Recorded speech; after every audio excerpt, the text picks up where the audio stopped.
dreamy tales, where magical bedtime stories come to life. If you love drifting into peaceful dreams with heartwarming tales, don't forget to subscribe and hit the notification bell so you never miss a story. Now, find a cozy spot, close your eyes, and take a deep breath in and out. Let go of the day, relax your mind, and let this story carry you into a world of wonder. Are you ready? Let's begin.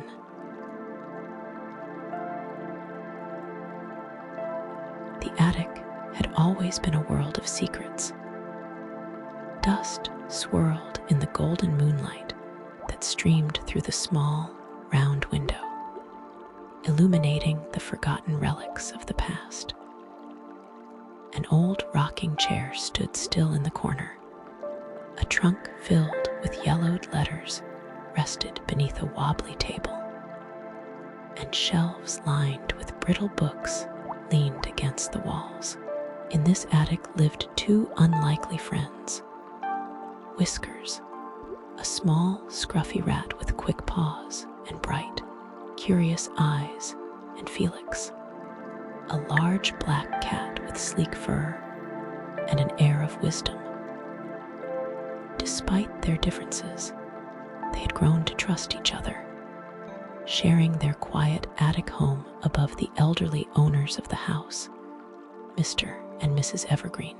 That particular night, Whiskers was nibbling on a biscuit crumb he had stolen from the kitchen when the silence was broken by a sound.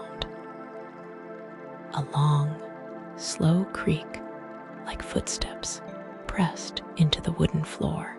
Felix, who had been curled up on an old velvet chair, flicked one ear but did not move. "It's just the house settling," he murmured, his voice deep and steady. But Whiskers wasn't convinced. He twitched his nose, his whiskers quivering as he listened closely.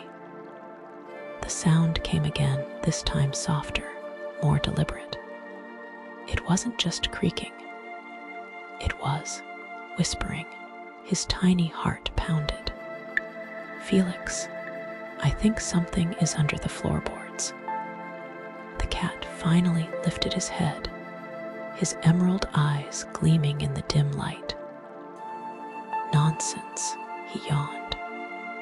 "You're always looking for trouble, little one." But Whiskers wasn't imagining things.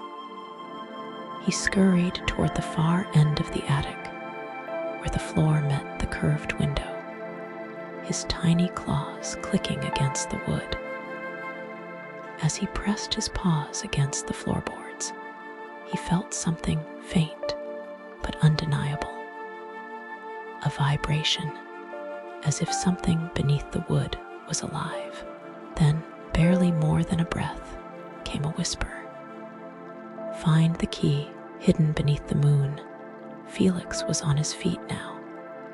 "All right," he said, his voice lower than before.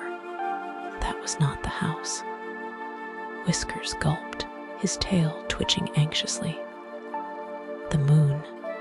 What does that mean?" Felix's sharp eyes swept across the attic. "Let's find out."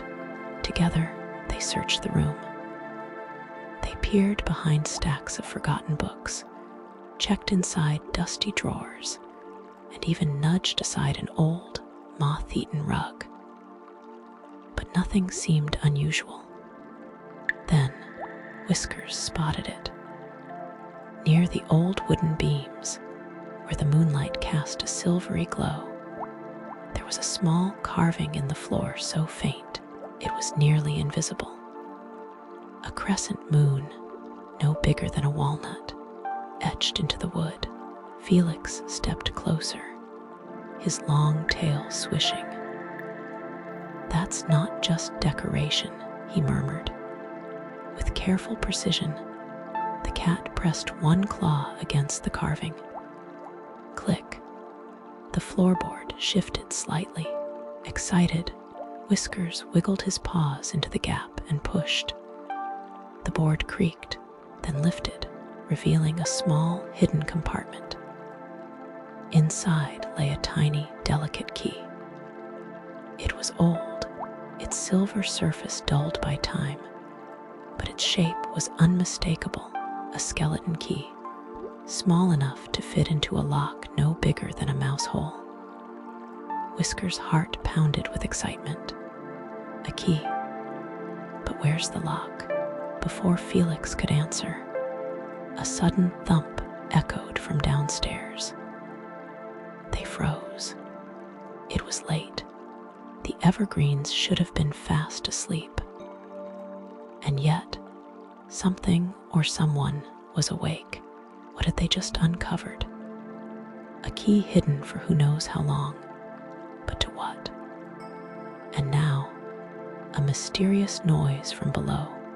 Was it just the Evergreens, or something else stirring in the night? What secrets lie beneath the attic's floorboards? Stay tuned for the next part of Whiskers and Felix's adventure as they unravel the mystery lurking in the shadows. What do you think the key unlocks? Share your guesses, and don't miss the next chapter.